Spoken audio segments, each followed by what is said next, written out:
तो आज आए थे हम ये खेत जोतना है, इसमें हमें मुंजी लगानी है, धान लगाने हैं।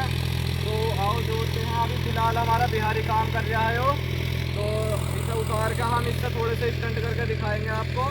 तो आओ करते हैं।